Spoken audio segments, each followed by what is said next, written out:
बाळाच्या जन्मानंतर आईच्या चेहऱ्यावर असतो तो म्हणजे आनंद.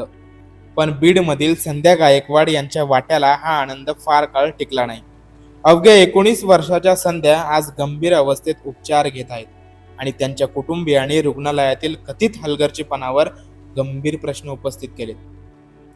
संध्या यांच्या कुटुंबियाचा नेमका आरोप काय आहे आणि मुलीची सध्याची अवस्था काय, हे त्यांच्याच आईकडून ऐकूया.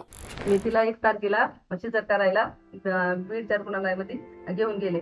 मग त्यानं शिजर केलं. पुन्हा 2-3 दिवसानंतर तिला पहिला चालू झाले, उलटी केली. तर मी त्या डॉक्टरला म्हणलं की माझ्या मुलीला उलट्या होत्यात. तर ते काय म्हणले तिला पित्त झाला असेल. मग त्यानं बाहेरून मेडिकल दिलं, मी घेऊन आले. तरी पण तिला काय फरकच पडाना. मग त्यांना म्हणलं सर असं होतंय.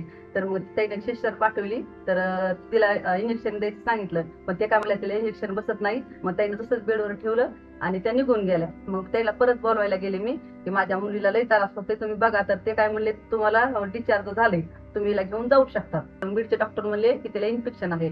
मग इन्फेक्शन म्हणल्याच्या नंतर ते म्हणले ऑपरेशन करावं लागेल.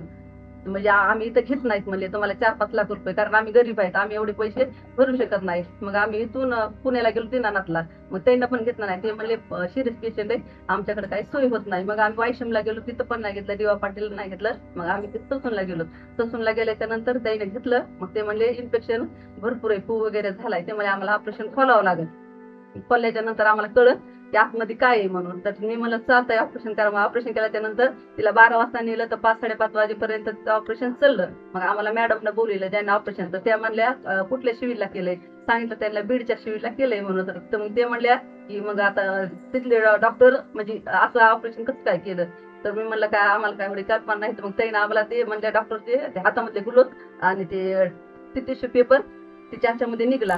या घटनेनंतर आरोग्य विभागाने याची दखल घेतली आहे. संबंधित डॉक्टर आणि कर्मचाऱ्यांना नोटिसा बजावण्यात आल्या असून चौकशीनंतर दोषी आढळल्यास कारवाई केली जाईल, असं प्रशासनाचं म्हणणं आहे. मला माहिती भेटल्यानंतर मी जेव्हा ते कागदपत्र पूर्ण पाहिले, त्या अनुषंगाने आमच्या इथे एक JCB होतं, घेऊन त्यांनी ते ऑपरेट केलं होतं.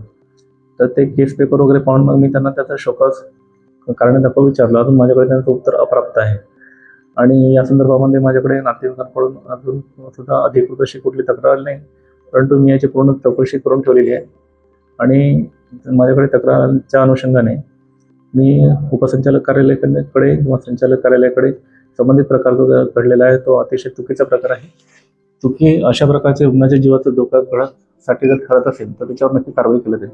आता या चौकशीत नेमकं सत्य काय समोर येतं आणि संध्या यांच्या प्रकृतीला कारणीभूत ठरलेल्या या प्रकाराची जबाबदारी नेमकी कुणाची, याकडे सगळ्यांचं लक्ष लागलंय.